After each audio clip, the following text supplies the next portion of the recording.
السلام علیکم دوستو، آج ہم آپ کو ایک دل دہلا دینے والی سچی کہانی سنائیں گے۔ جیسا کہ آپ سب جانتے ہیں، ربیع الاول کا مبارک مہینہ شروع ہو چکا ہے اور گھر گھر نظر و نیاز اور محفلوں کا انتظام کیا جا رہا ہے۔ تو ہماری آپ سب سے گزارش ہے کہ 12 ربیع الاول کا یہ واقعہ ضرور سنیے، اور خاص طور پر نوجوان لڑکے لڑکیاں تو یہ واقعہ ضرور سنیں اور اس سے عبرت حاصل کریں۔ تو شروع کرتے ہیں آج کی کہانی کو۔ 12 ربیع الاول کی رات ایک حافظہ قرآن لڑکی کو اللہ تعالیٰ نے اتنی بھیانک سزا دی کہ اس نے تڑپ تڑپ کر جان دے دی، اور جب اس کی قبر کھودی گئی تو وہ بھیانک منظر دیکھ کر لوگوں کی چیخیں نکل گئی۔ آخر اس حافظ قرآن لڑکی نے ایسا کیا گناہ کیا تھا جس کی اسے اتنی عبرتناک سزا ملی؟ میرا نام شمائلہ ہے۔ ہم 2 ہی بہنیں تھیں، ہمارا کوئی بھائی نہیں تھا۔ میری شادی اپنے خالہ زاد حبیب کے ساتھ ہوئی تھی اور میں رخصت ہو کر پاک وطن چلی گئی۔ ثنا میری چھوٹی بہن تھی۔ میرے والدین بہت ہی نیک اور دیندار تھے۔ پورا گاؤں میرے والد صاحب حاجی عبدالرشید کی عزت کرتا تھا۔ میری والدہ کو لوگ آپا کہہ کر پکارتے۔ ویسے تو سارا سال ہی میرے والد صاحب نظر و نیاز کا بندوبست کرتے رہتے تھے، لیکن ربیع الاول کے مہینے میں تو ہمارے یہاں خاص اہتمام ہوتا تھا۔ ربیع الاول کی پہلی تاریخ سے لے کر ہمارے گھر عبادتوں کا اہتمام کیا جاتا ہے۔ یاد ہے، ہم بچپن سے دیکھ رہے ہیں کہ ربیع الاول کو امی اور بابا نظر و نیاز دیتے تھے اور پیارے آقا حضرت محمد مصطفیٰ صلی اللہ علیہ وآلہ وسلم کی محبت میں محفل کا بندوبست کرتے۔ نیاز کی تیاری میں ہم دونوں بہنیں بھی والدہ کا ہاتھ بٹاتی تھیں۔ بے شک ہمارے والدین کو اللہ تعالیٰ نے بیٹے کی نعمت سے محروم رکھا تھا، لیکن انہوں نے کبھی بھی یہ، بلکہ میرے بابا تو اکثر کہتے تھے کہ اللہ تیرا شکر ہے کہ تو نے ہمیں بیٹیاں عطا فرمائیں۔ بیٹیاں تو قسمت والوں کو ملتی ہیں۔ میرے شوہر کو پتہ تھا کہ ربیع الاول میں میرے والدین کے یہاں اہتمام ہوتا ہے، تو وہ نیک شخص مجھے یہ پورا مہینہ میرے والدین کے گھر چھوڑ کے آ جاتا۔ میری شادی کو 3 سال ہو گئے تھے اور اس دفعہ بھی پہلے ربیع الاول کو ہی حبیب مجھے میرے میکے چھوڑ آئے۔ ماشاءاللہ سے میرے بابا کے گھر تو ربیع الاول کی رونق ہی الگ ہوتی ہے۔ میرے ماں باپ دونوں حافظ قرآن تھے اور والدہ گاؤں کے بچوں کو بھی قرآن پڑھایا کرتی تھی۔ ان دنوں امی جان ذرا کمزور ہو گئیں تو گاؤں کے بچوں کو ثنا ہی پڑھایا کرتی تھی، وہ بھی حافظ قرآن تھی۔ 12 ربیع الاول کو ہمارے گھر محفل میلاد تھی۔ ثنا کئی دنوں سے محفل کی تیاریاں کر رہی تھی۔ اس نے اپنے ہاتھوں سے سارے گھر کے پردے اور قالین دھو کر صاف ستھرے کر رکھے تھے۔ ربیع الاول کی صبح فجر کی نماز کے بعد ہی ثنا نے اپنے ہاتھوں سے نیاز بنا کر اس کے پیکٹس تیار کر کے رکھ دیے۔ محفل میلاد سارا دن چلتی رہی۔ ثنا نے سب مہمانوں کی خوب آؤ بھگت کی۔ شام کے وقت دعا ہوئی اور پھر سب لوگ اجازت لے کر اپنے اپنے گھروں کو رخصت ہو گئے۔ ثنا نے ہم سب گھر والوں کو اپنے ہاتھوں سے بنی ہوئی نیاز کھلائی۔ ہم سب تو تھکاوٹ سے چور تھے، اس لیے اپنے اپنے کمروں میں جا کر آرام کرنے لگے، لیکن ثنا نے اکیلے ہی سارے گھر کو سمیٹا۔ رات کے تقریباً 3 بجے کا ٹائم تھا جب ثنا کی دردناک چیخ کی آواز سن کر میری آنکھ کھلی۔ میں تو فٹافٹ اپنے بستر سے اٹھی اور تقریباً بھاگتے ہوئے باہر صحن میں پہنچی، جس طرف سے ثنا کی آوازیں آ رہی تھی۔ ادھر جا کر دیکھا تو میرے ہوش ہی گم ہو گئے۔ امی ابا بھی صحن میں پہنچ چکے تھے۔ ہم سب نے صحن میں پہنچ کر جب دیکھا تو ثنا زمین پر پڑی تڑپ رہی تھی اور اس کی دردناک چیخ کی آوازیں آ رہی تھیں۔ اس کے ہاتھ پیر مڑ چکے تھے اور منہ سے جھاگ نکل رہی تھی۔ بڑی مشکل سے کانپتی ہوئی آواز کے ساتھ ثنا ہمیں صرف اتنا ہی بتا پائی کہ اسے ایک کالے سانپ نے ڈس لیا ہے۔ امی کی تو حالت خراب ہو گئی۔ میرے شوہر نے فوراً گاڑی کی چابی اٹھائی اور ثنا کو لے کر ہم فوراً قریبی ہسپتال پہنچے۔ ڈاکٹرز نے ثنا کا معائنہ کیا اور کہنے لگے کہ یہ ہاسپٹل پہنچنے سے 10 منٹ پہلے وفات پا چکی ہے۔ ہم سب لوگوں کا تو برا حال ہو گیا۔ کچھ سمجھ نہیں آ رہا تھا کہ ہوا تو ہوا کیا۔ گاؤں کا گورکن احمد بخش فجر کی نماز ادا کرنے کے بعد صبح سویرے قبرستان کی طرف روانہ ہو گیا۔ ہمارے گاؤں میں جب بھی کسی کا انتقال ہوتا تو اس کی قبر احمد بخش ہی کھودا کرتا تھا۔ ہر بار کی طرح احمد بخش کو خبر مل چکی تھی کہ حاجی عبدالرشید کی نوجوان بیٹی ہے۔ احمد بخش قبر کھودنے کا ساز و سامان لے کر گھر سے نکل پڑا، مگر جوں ہی احمد بخش قبرستان میں پہنچا، قبر کھودنے کی تیاری کرنے لگا تو اسے عجیب سا محسوس ہونے لگا۔ احمد بخش کو ایسا لگ رہا تھا جیسے کچھ انہونے والی ہے۔ اسے اپنے وجود میں عجیب اور غریب سنسنی محسوس ہو رہی تھی، گویا اس طرح لگ رہا تھا کہ اس کے جسم میں طاقت ہی نہ ہو۔ احمد بخش کو رات ہی بتا دیا گیا تھا، اس لیے میرے شوہر نے اس کو پیغام بھجوایا تھا کہ جلد از جلد قبر کھودیں تاکہ تدفین میں کسی قسم کی دیر نہ ہو۔ احمد بخش کے اپنے بچے بھی ثنا کے پاس قرآن کی تعلیم حاصل کرتے تھے۔ اس کو علم تھا کہ وہ ایک بہت ہی نیک اور اچھی لڑکی تھی۔ وہ سوچ رہا تھا کہ یہ تو میری خوش قسمتی ہے کہ مجھے ایک نیک حافظ قرآن کی قبر کھودنا نصیب ہوا، شاید اسی نیکی کے بدلے میرا رب میری بھی مغفرت فرما دے۔ احمد بخش نے قبر کھودنا شروع کر دی، لیکن یہ چیز اسے عجیب لگ رہی تھی۔ وہ اس کے دل کی بے قراری تھی۔ اس سے پہلے کبھی بھی کسی بھی قبر کو کھودنے کے دوران اس کی ایسی حالت نہیں ہوئی تھی، اور تو اور اسے تو زمین بھی پہلے سے زیادہ سخت محسوس ہو رہی تھی۔ کئی مرتبہ اس نے زمین پر اوزار مارے، لیکن مٹی کی جگہ وہاں سے تو بے شمار پتھر نکل کر سامنے آ رہے تھے۔ احمد بخش یہی سمجھ رہا تھا کہ شاید یہاں سے زمین پھتریلی ہے۔ اس نے سوچا کہ کسی اور جگہ قبر کھود لیتا ہوں۔ جوں ہی اس نے تھوڑے فاصلے پر دوبارہ قبر کھودنا شروع کی تو اس کے سامنے ایسا منظر آیا کہ اس کی اوپر کی سانسیں اوپر اور نیچے کی سانسیں نیچے رہ گئیں۔ احمد بخش تو ایک طرف جا کر بیٹھ گیا اور اپنے چہرے پر آنے والا پسینہ صاف کرنے لگا۔ وہ سوچنے لگا کہ الہی کیا ماجرا ہے، میری سمجھ میں تو کچھ بھی نہیں آ رہا۔ اس قبرستان میں آج سے پہلے میں سینکڑوں قبریں کھود چکا ہوں، لیکن آج تک کبھی بھی ایسا منظر دیکھنے کو نہیں ملا۔ ابھی وہ اسی پریشانی کے عالم میں بیٹھا تھا کہ میری حافظ قرآن بہن کا جنازہ قبرستان میں داخل ہوتا دکھائی دیا۔ گاؤں کی تاریخ کا شاید یہ پہلا جنازہ تھا جس میں مردوں سے زیادہ بچے شریک تھے۔ سب بچوں کی آنکھیں رو رو کر سرخ ہو چکی تھیں۔ وہ سسکیاں لے لے کر یہی دعا کر رہے تھے کہ اے اللہ ثنا آپی کی منزلوں کو آسان فرما دیں۔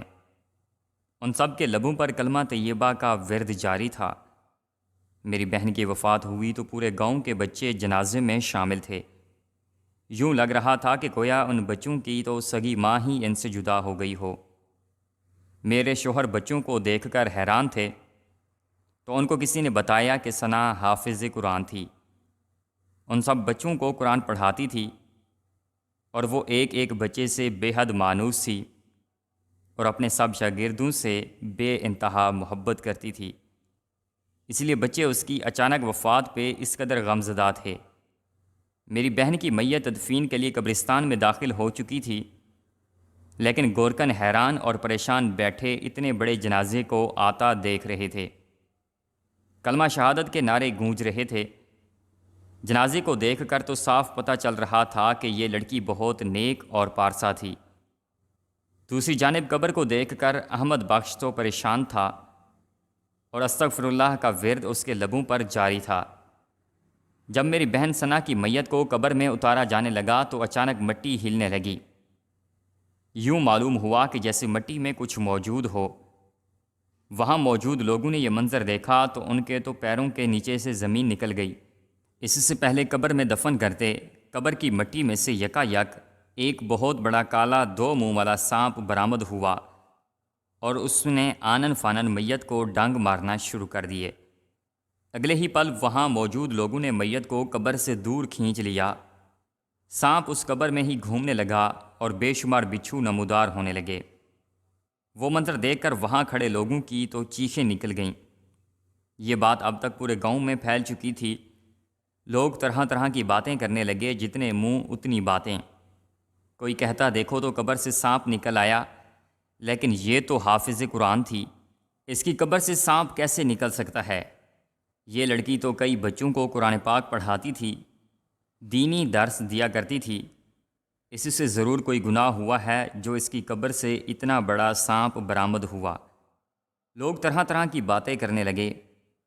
جنازے میں شامل لوگ قبر سے دور ہٹ کر کھڑے ہو گئے۔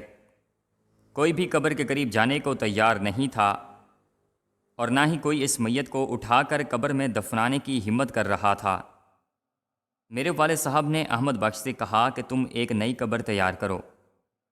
احمد بخش نے دوسری قبر کو کھودنا شروع کر دیا، لیکن دوسری قبر میں بھی وہ بھیانک منظر دیکھنے کو ملا، بلکہ دوسری قبر میں تو بے شمار سانپ اور بچھو نظر آ رہے تھے، گویا وہ پہلے سے ہی میت کے انتظار میں تھے۔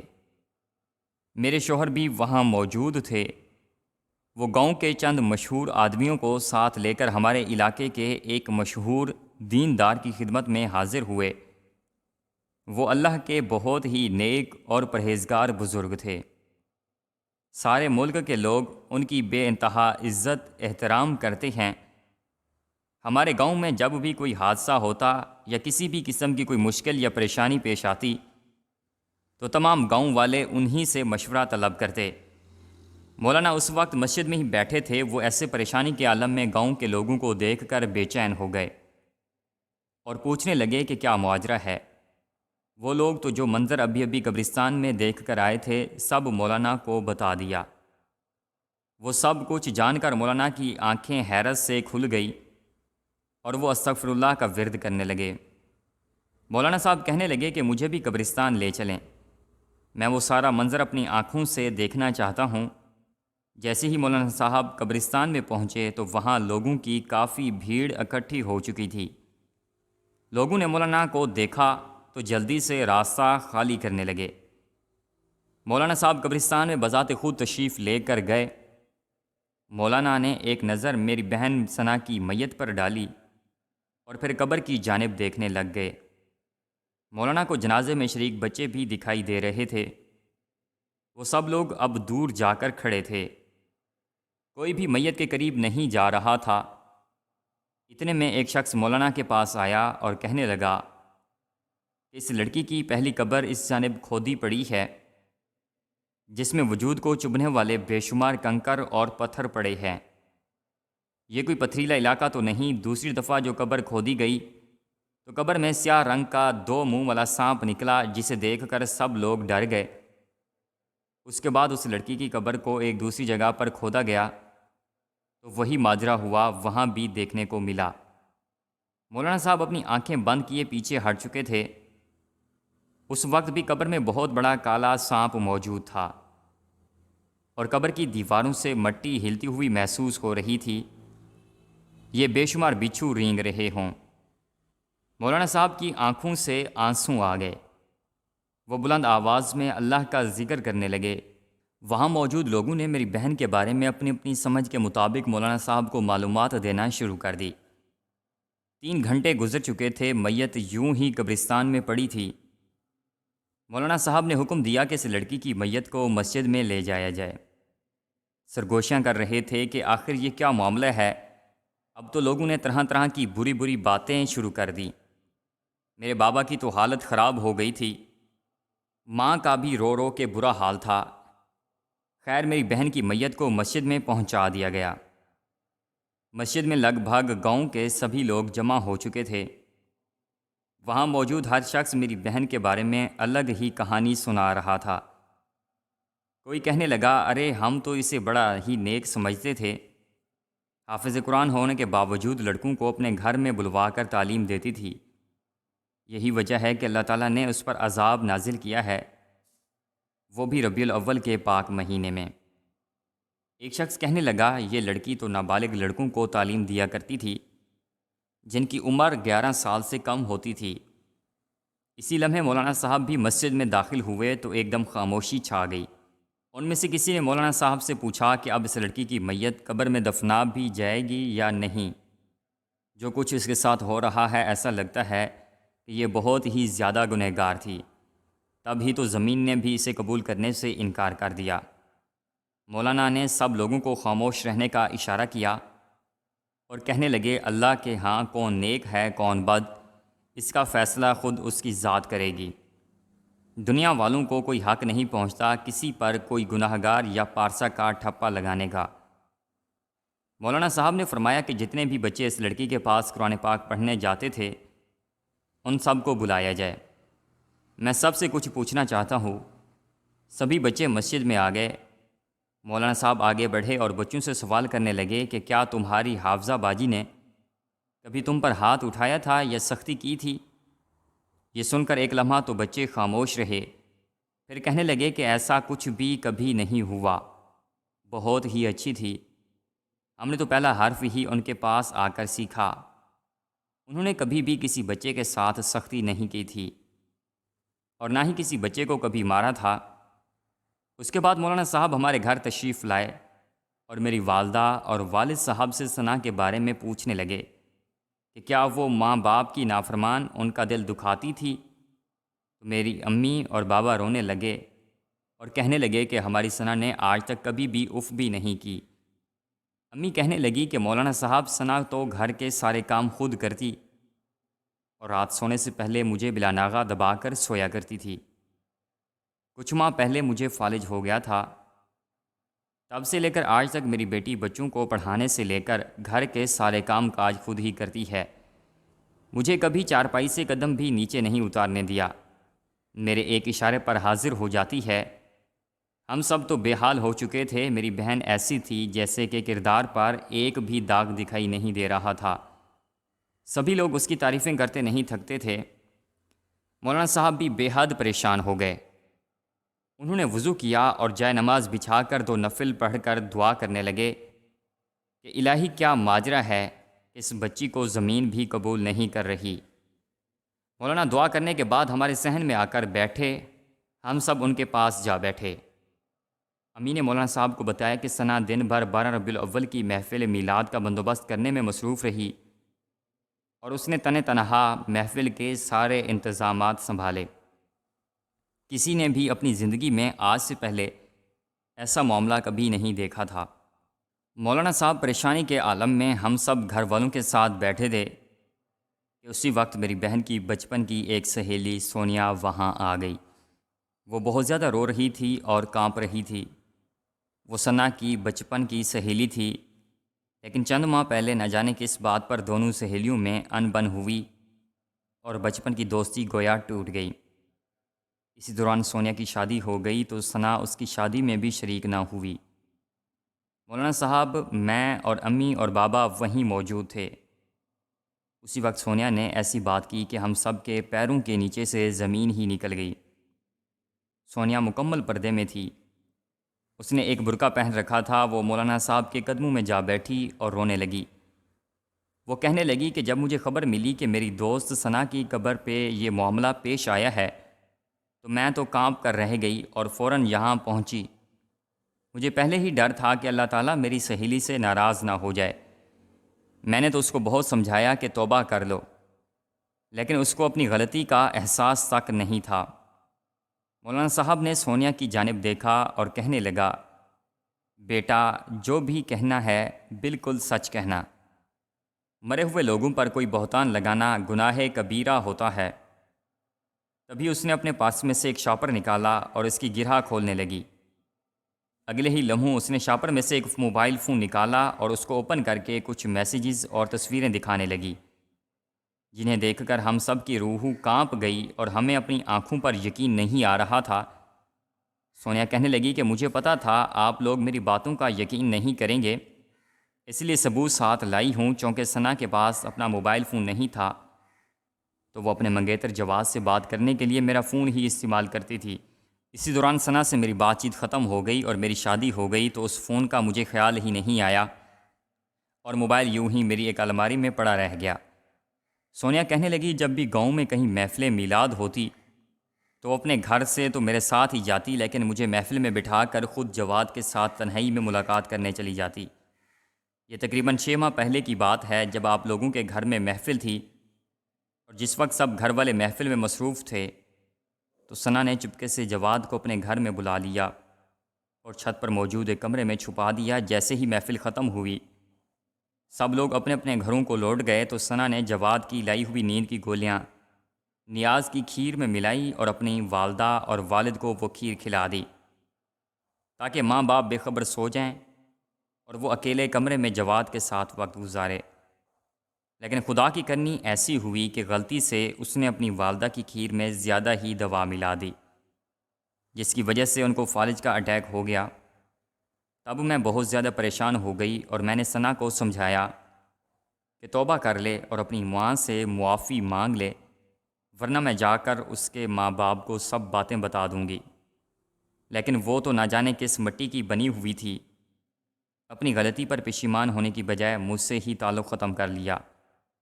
اس کو اپنے حافظ قرآن ہونے پر اور اپنی عبادتوں پر اتنا فخر ہو چکا تھا کہ وہ سمجھتی تھی کہ اس نے کوئی غلطی نہیں کی۔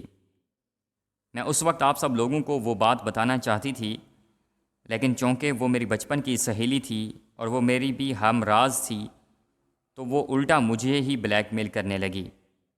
اس کے بعد جب بھی گھر میں محفل میلاد ہوتی، ثنا ایسے ہی اپنے ماں باپ کو نیند والی گولیاں کھلا کر ملاقاتیں کرتی۔ میرے شوہر کا ایک دوست چونکہ جواد کا کزن ہے اور جواد اپنے کزن سے ساری باتیں شیئر کرتا ہے اور اس کا کزن میرے شوہر کو ہر بات بتاتا ہے۔ جواد جب بھی ثنا سے تنہائی میں ملاقات کرتا تو وہ اپنی ملاقاتوں کی ویڈیوز بنا لیتا اور کچھ ویڈیوز جواد کے کزن نے چپکے سے جواد کے فون سے چرائی تھی۔ وہ بھی سونیا کے شوہر کے پاس موجود تھی۔ ہمیں وہ بھی دکھائی۔ امی اور بابا تو کچھ دیکھ نہیں پا رہے تھے۔ انہوں نے سونیا سے کہا کہ فون کو آف کر دو۔ سونیا نے بتایا کہ اس دفعہ 12 ربیع الاول کو بھی انہوں نے ویسے ہی ملا، جس کی ویڈیو ابھی ابھی جواد کے کزن نے اس کے فون سے چرائی اور میرے شوہر کے ساتھ شیئر کی۔ اسی وجہ سے اللہ نے ثنا کو اتنی بڑی سزا دی۔ سونیا کے موبائل میں ثنا کی بے شمار وائس چیٹس اور ویڈیوز تھیں جو سارے معاملے کا ثبوت پیش کر رہی تھی۔ سونیا میری امی اور بابا کے پیروں میں بیٹھ گئی اور رو رو کر معافیاں مانگنے لگی۔ وہ کہنے لگی کہ کہیں نہ کہیں میں بھی مجرم ہوں، مجھے اللہ تعالیٰ سے بہت خوف آ رہا ہے، کاش کہ میں پہلے ہی یہ ساری باتیں آپ کو بتا دیتی تو شاید معاملہ یہاں تک نہ بڑھتا اور میں آپ سب سے معافی مانگتی تاکہ میرا اللہ بھی مجھے معاف کر دے۔ ہم سب کا تو رو رو کر برا حال ہو گیا۔ کبھی خواب میں بھی ہم نے نہیں سوچا تھا کہ ثنا ہم سب کی آنکھوں میں دھول جھونک کر ایسی حرکتیں کر رہی ہے۔ افسوس تو اس بات کا ہے کہ جواد تو اس کا منگیتر تھا اور کچھ ماہ بعد اس کی شادی بھی ہونے والی تھی، تو پھر وہ شیطان کے بہکاوے میں آ کر یہ سب کیوں کر رہے تھے؟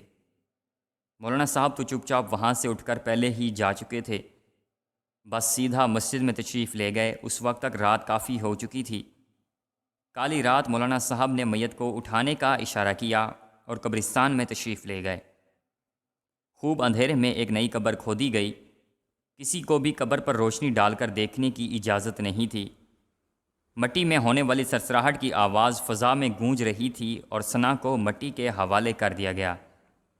میری آپ سب سے گزارش ہے کہ خدا را اپنی زندگیوں میں کبھی کوئی ایسا کام نہ کریں جس سے اللہ تعالیٰ اس دنیا میں ہی آپ کی برائی کا راز فاش کر دے، اور بطور انسان اگر آپ سے کبھی کوئی گناہ ہو بھی جائے تو اپنے رب سے فوراً معافی مانگ کر توبہ کر لیں۔ ایسا نہ ہو کہ دیر ہو جائے اور قہر الہی برسنے لگے۔ تو یہ تھی جناب ہماری آج کی سٹوری۔ امید ہے آپ کو سٹوری بہت پسند آئی ہوگی۔